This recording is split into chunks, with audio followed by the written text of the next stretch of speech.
Good evening friends, welcome back to my channel. मैं हूं शेखर और मैं आ गया हूं एक और वीडियो लेकर। तो दोस्तों, इसमें हम देखने वाले हैं आज संविधान के महत्वपूर्ण प्रश्नों को। तो आप वीडियो को अंत तक जरूर देखिएगा। सभी के सभी प्रश्न दोस्तों घटना चक्र की बुक से लिए गए हैं। तो एग्जाम में दोस्तों ये सभी प्रश्न पूछे गए हैं किसी न किसी एग्जाम में। तो आप भी अंत तक जरूर देखिएगा और आपका स्कोर कितना रहा ये भी आपको कमेंट बॉक्स में बताना है। तो चलिए दोस्तों शुरू करते हैं। पहला प्रश्न है यहाँ पर हमारा, भारत के संविधान में उद्देशिका का विचार लिया गया है। ये यहाँ पर दोस्तों पूछा गया है। तो इसका सही उत्तर होगा उद्देशिका का विचार पूछा गया है। तब हम दोस्तों क्या करेंगे, यूएसए के संविधान से। तो उद्देशिका का विचार पूछा गया है तो यूएसए के संविधान से। अगर आएगा उद्देशिका की भाषा, उद्देशिका की भाषा वो कहाँ से ली है, तो ये तब यहाँ पर दोस्तों उत्तर होगा हमारा ऑस्ट्रेलिया। तो अंतर है, याद रखिएगा। उद्देशिका का विचार यूएसए के संविधान से, संयुक्त राज्य अमेरिका। उद्देशिका की भाषा ऑस्ट्रेलिया के संविधान से। उम्मीद करता हूँ आपको समझ में आ गया होगा। बढ़ते हैं अगले प्रश्न की तरफ।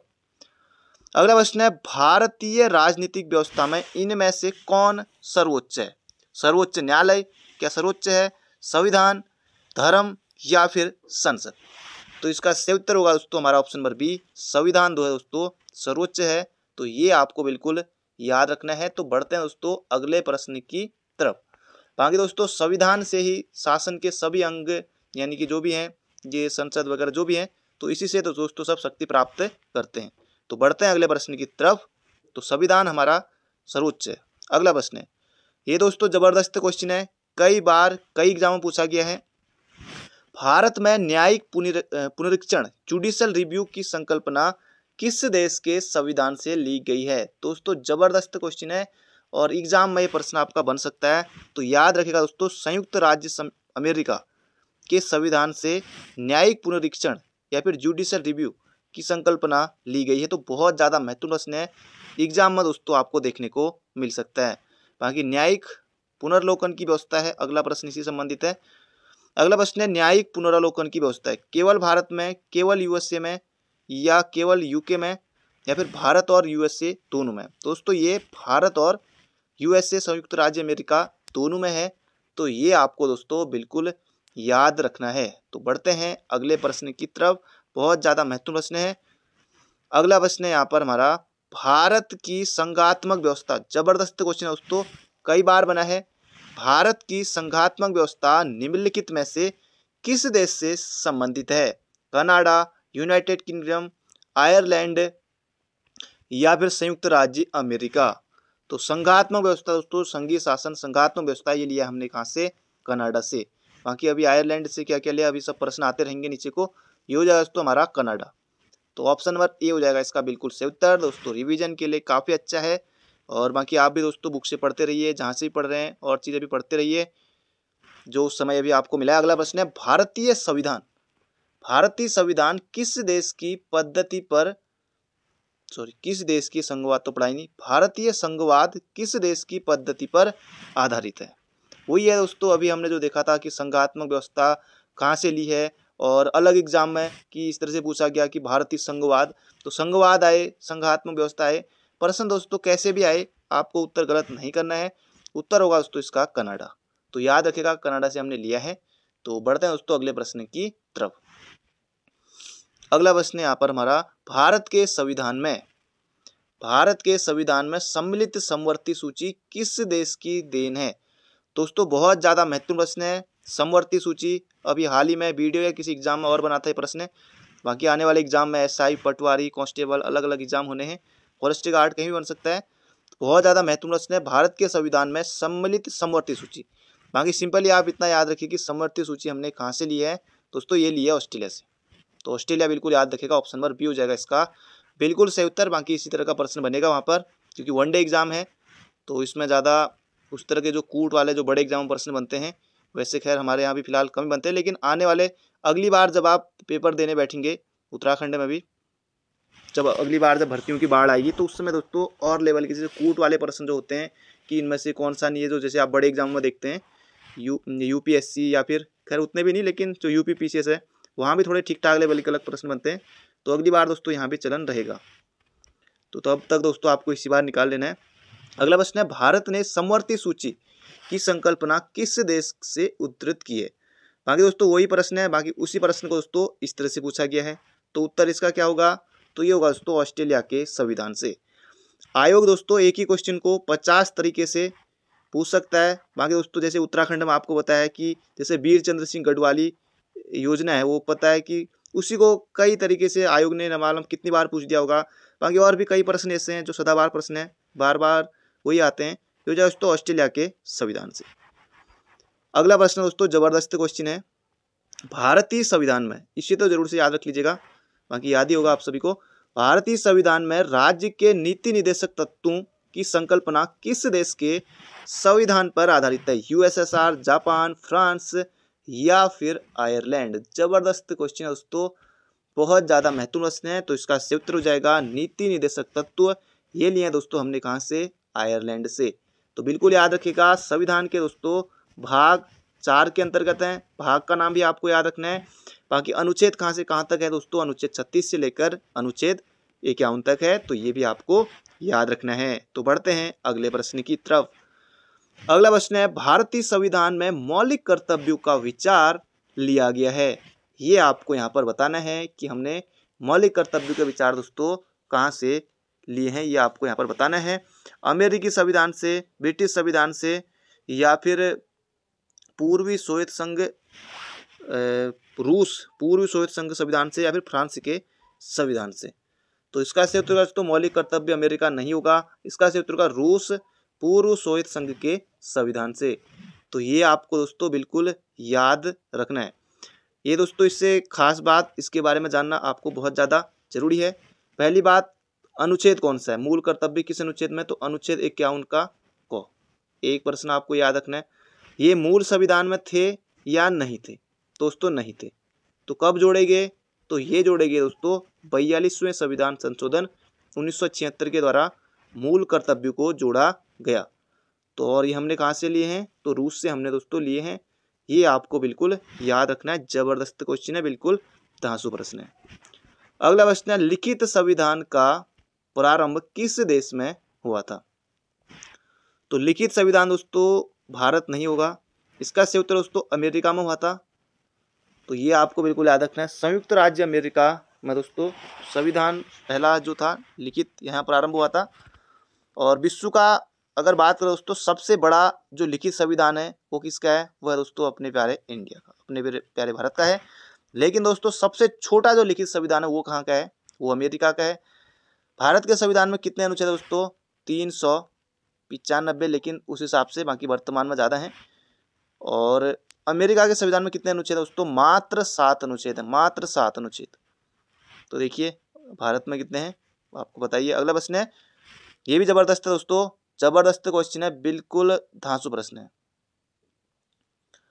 संविधान के कौन से भाग में, अभी भाग से प्रश्न है, पंचायती राज से संबंधित प्रावधान है। जबरदस्त क्वेश्चन है दोस्तों, पंचायती राज से संबंधित प्रावधान है, ये हो जाए दोस्तों भाग 9। तो बिल्कुल याद रखिएगा दोस्तों, भाग 9 में हमारे दोस्तों क्या है, पंचायती राज से संबंधित प्रावधान है। जबरदस्त क्वेश्चन है। 73वें संविधान संशोधन 1992 के द्वारा भारतीय संविधान में दोस्तों ये जो भाग 9 है इसके तहत पंचायतों की व्यवस्था की गई। तो ये भी आपको बिल्कुल याद रखना। बाकी 74वां संविधान संशोधन भी उसी वर्ष हुआ था, यानी कि कब, 1992 में। इसमें दोस्तों भाग 9 को जोड़ा गया। जैसे भाग 9 किससे है, पंचायती राज से, और भाग 9 को किससे है, तो यह है दोस्तों नगर पालिकाओं से। तो नगर पालिकाओं से ये भी आपको बिल्कुल याद रखना है। तो यहाँ पर होगा पंचायती राज संबंधित, ये हो जाए दोस्तों भाग 9। पढ़ते हैं दोस्तों अगले प्रश्न की तरफ। अगला प्रश्न है, भारतीय संविधान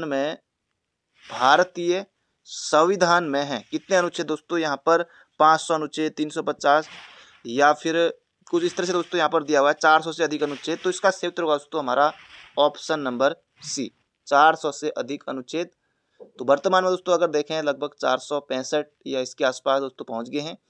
और परंतु दोस्तों अगर गणना की दृष्टि देखें तो संविधान में वो 395 अनुच्छेद वो हैं, वो आपको पता ही होगा, 22 भाग। और तो शुरुआत में थे दोस्तों जैसे 22 भाग और 395 अनुच्छेद और 8 अनुसूचियाँ थी। वर्तमान में अनुसूचियाँ भी कितनी हैं, 12 हैं, उसे भी हम अभी देखेंगे। तो ये मैंने आपको बताया था। इसका सही उत्तर होगा 400 से अधिक, क्योंकि जो ऑप्शन ढंग का ही नहीं है तो इस तरह का ही हम करेंगे यहाँ पर। अगला प्रश्न है यहाँ पर हमारा, भारतीय संविधान में प्रारंभ में कितने अनुच्छेद थे? तो ये मैंने आपको बताया दोस्तों 395 इसका सही उत्तर है। बाकी वर्तमान में कितने हैं वो भी आपको मैंने बता ही दिया। अगला प्रश्न है, मूल भारतीय संविधान में कितने भाग, कितने अनुच्छेद, अनुसूचियां थी? तो अभी बताया था दोस्तों, ये हो जाएगा 22 भाग, 395 अनुच्छेद, 8 अनुसूची। तो ये आपको बिल्कुल याद रखना है मूल संविधान में। तो दोस्तों ये हो जाएगा इसका बिल्कुल सही उत्तर। बाकी वर्तमान में कितनी अनुसूचियां हैं? तो 12 अनुसूचियां हैं। तो बढ़ते हैं दोस्तों अगले प्रश्न की तरफ। अगला प्रश्न है दोस्तों, जबरदस्त क्वेश्चन है ये वाला, बिल्कुल याद रखेगा। वित्त विधेयकों के बारे में विशेष उपबंध किस अनुच्छेद के अंतर्गत किया गया है? जबरदस्त क्वेश्चन है दोस्तों। एक ऑप्शन है जो आपको बिल्कुल याद ही होगा, अनुच्छेद 123। अनुच्छेद 123 में दोस्तों क्या है, ये आपको बिल्कुल याद होना चाहिए। राष्ट्रपति का दोस्तों क्या है इसमें, अध्यादेश जारी करने की शक्ति। तो एक ऑप्शन हमारा कट गया। अब 117, 119 या 121, तो इसका सही उत्तर दोस्तों अनुच्छेद 117 में वित्त विधेयकों के बारे में विशेष उपबंध इसमें दोस्तों है। तो ये आपको बिल्कुल याद रखना है। जबरदस्त क्वेश्चन है, बिल्कुल धांसू प्रश्न बन सकता है। अगला प्रश्न है, भारतीय संविधान के किस अनुच्छेद के अंतर्गत अखिल भारतीय सेवाओं का प्रावधान है? तो राज्यसभा दोस्तों ये अखिल भारतीय सेवाओं का गठन कर सकती है। तो इसका सही उत्तर दोस्तों अनुच्छेद 312 में अखिल भारतीय सेवाओं का प्रावधान है। तो याद रखिएगा दोस्तों ऑप्शन नंबर सी। अगला प्रश्न दोस्तों, इनमें से बताना है, निम्नलिखित में से कौन सी जोड़ी संस्था और संविधान के अनुच्छेद सुमेलित हैं? महाधिवक्ता, ये आपको दोस्तों बताना है कमेंट बॉक्स में कि महाधिवक्ता किस अनुच्छेद में है। तो ये आपको दोस्तों कमेंट बॉक्स में बताना है। और महाधिवक्ता की नियुक्ति कौन करता है ये भी आपको बताना है कमेंट बॉक्स में। तो जरूर से बताइएगा महाधिवक्ता। महान्यायवादी दोस्तों अनुच्छेद 76 है। महाधिवक्ता के बारे में आपको बताना है। भारत का सर्वोच्च न्यायालय 318, बहुत दूर हो गया। भारत का निर्वाचन आयोग 329, जी हाँ दोस्तों ये सही है, ये सही है। भारत का निर्वाचन आयोग अनुच्छेद 324 से लेकर दोस्तों 329 तक इसी में है। तो ये हो जाएगा दोस्तों हमारा ऑप्शन नंबर बी, इसका बिल्कुल सही उत्तर है, भारत का निर्वाचन आयोग अनुच्छेद 324। अगला प्रश्न है दोस्तों, यहाँ पर आपको कुछ ज्यादा अनुच्छेद दिए हुए हैं, क्या करना है, सुमेलित हमें यहाँ पर दोस्तों करना है। अनुच्छेद 14 कई बार दोस्तों बनता है कि अनुच्छेद 14 में क्या है। तो अनुच्छेद 14 में दोस्तों हमारा क्या है, समानता का अधिकार। सिर्फ यही आएगा कि अनुच्छेद 14 किससे संबंधित है, 1 नंबर के लिए। यहाँ पर तो इतनी बार दिया हुआ है। तो ये हो जाएगा दोस्तों अनुच्छेद 14 समानता का अधिकार। अनुच्छेद 368 संशोधन प्रक्रिया आयोग के दोस्तों, अगर आप 2018 से पहले के पेपर देखेंगे ना, ये प्रश्न आपको इतना दिखेगा ना, बहुत ज़्यादा। अब तो खैर फिर भी याद रखिए, लेकिन ऐसा भी नहीं है कि कोई भी हमको छोड़ना नहीं है। तो अनुच्छेद 368 संशोधन प्रक्रिया कहाँ से लिया है दोस्तों, ये संशोधन हमने दक्षिण अफ्रीका से लिया है। अनुच्छेद 36 ये हो जाएगा दोस्तों नीति निर्देशक तत्व। अनुच्छेद 74 ये हो जाएगा मंत्री परिषद। तो ऑप्शन दोस्तों हम नहीं देखेंगे, वैसे भी ऑप्शन आपके कोई काम के नहीं है, क्योंकि ये एग्जाम में आपको गोला भरना होगा या ऑनलाइन होगा तो टिक करना होगा। इन्हें आपको याद रखना होगा। एक बार फिर से, अनुच्छेद 14 समानता का अधिकार, अनुच्छेद 74 मंत्रिपरिषद, अनुच्छेद 36 नीति निर्देशक तत्व, अनुच्छेद 368 संशोधन प्रक्रिया। अब दोस्तों आपको याद हो गया होगा। तो बढ़ते हैं अगले प्रश्न की तरफ। अगला प्रश्न है दोस्तों बिल्कुल जबरदस्त और बिल्कुल धांसू प्रश्न है। भारतीय संविधान के किस अनुच्छेद में केंद्र शासित प्रदेशों के लिए उच्च न्यायालय का प्रावधान है? जबरदस्त क्वेश्चन है दोस्तों। बड़े बड़े जो आरओ के पेपर होते हैं या पीसीएस लेवल के जो पेपर होते हैं वहां तक के प्रश्न आता है। ये इसका सही उत्तर दोस्तों अनुच्छेद 241 में केंद्र शासित प्रदेशों के लिए उच्च न्यायालय का प्रावधान है। तो जबरदस्त क्वेश्चन है दोस्तों, बिल्कुल याद रखिएगा। तो ये याद रखना अनुच्छेद 241। अनुच्छेद 239 में क्या है दोस्तों, ऑप्शन नंबर डी। इसमें दोस्तों संघ राज्य क्षेत्रों का प्रशासन है। तो इनके लिए केंद्र शासित प्रदेशों के लिए उच्च न्यायालय हो जाएगा 241 में। अगला प्रश्न दोस्तों ये सूची से संबंधित है, तो इनसे प्रश्न बनता है। बाकी आज थोड़े कम ही प्रश्न है, बाकी अगली बार से हम देखते रहेंगे। भारतीय संविधान के किस संशोधन में वनों को राज्य सूची से संवर्त सूची में स्थानांतरित किया गया? तो पहली बात दोस्तों, वन किस सूची का विषय है? तो पहले क्या था, प्रश्न में ही देखिए, वनों को राज्य सूची से, पहले वन राज्य सूची के विषय हुआ करते थे, तो उसके बाद दोस्तों वन किस में है, तो समवर्ती सूची में। एक प्रश्न आपका ये बन गया है। बाकी दूसरा प्रश्न ये है कि किस संशोधन द्वारा, तो हो जाएगा दोस्तों 42वां संविधान संशोधन 1976 के द्वारा। तो बिल्कुल आसान था, सिंपल सा प्यारा सा प्रश्न था। अगला प्रश्न है यहाँ पर हमारा, भारतीय संविधान के निम्नलिखित अनुच्छेदों में से कौन विधायन सत्ता पर पूर्ण नियंत्रण करता है। दोस्तों जबरदस्त क्वेश्चन है, बिल्कुल धांसू प्रश्न है, ये आपको यहाँ पर बताना है। अनुच्छेद 14, अनुच्छेद 15, अनुच्छेद 16, अनुच्छेद 17। तो अनुच्छेद 17 में दोस्तों क्या है, अस्पृश्यता का अंत। अनुच्छेद 16 लोक नियोजन में अवसर की समता। अनुच्छेद 15 लिंग जन्म धर्म इसके आधार पर विभेद नहीं होगा दोस्तों अनुच्छेद 14। तो ये हो जाएगा हमारा ऑप्शन नंबर ए। अगला प्रश्न है, संविधान के किस अनुच्छेद द्वारा सिक्कों द्वारा कृपाण। अब दोस्तों आप कहीं मार्केट में देखते होंगे कि सिक्कों के पास कृपाण तो धारण करते हैं।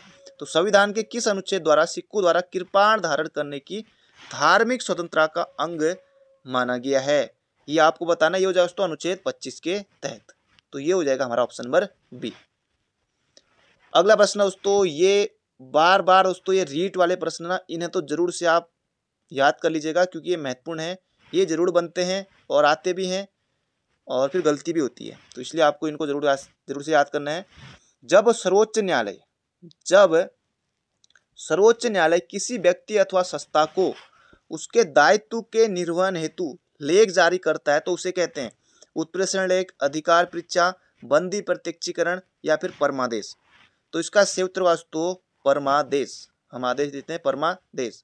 बाकी दोस्तों इनके बारे में बहुत कुछ है, जैसे अधिकार परीक्षा, उत्प्रेषण लेख, बंदी प्रत्यक्षीकरण से तो अभी हम देखेंगे। तो इसका संयुक्त वास्तु परमादेश, तो याद रखिएगा। अगला प्रश्न है यहाँ पर हमारा, भारतीय संविधान में अस्पृश्यता उन्मूलन, अस्पृश्यता का अंत किस अनुच्छेद में है। तो ये हो जाएगा दोस्तों अनुच्छेद 17 में है।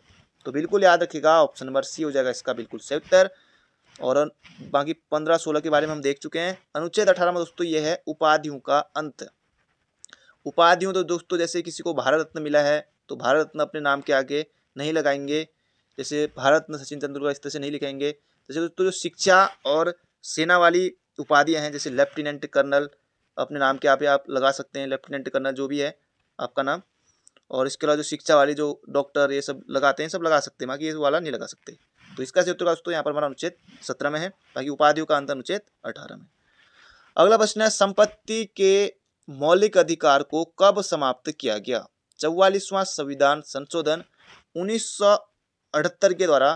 क्योंकि अभी यहाँ पर दोस्तों ऑप्शन नंबर डी, क्योंकि कई अभ्यर्थी ने भी सोचा होगा कि 42वां संविधान संशोधन के द्वारा, या यहाँ पर इस तरह से 1976 में संविधान के 42वें संशोधन द्वारा, लेकिन दोस्तों नहीं, इसका सूत्र होगा 1978 में संविधान के 44वें संविधान के द्वारा। तो बढ़ते हैं अगले प्रश्न की तरफ। अगला प्रश्न है, बंधुआ मजदूर उन्मूलन अधिनियम संसद ने पारित किया।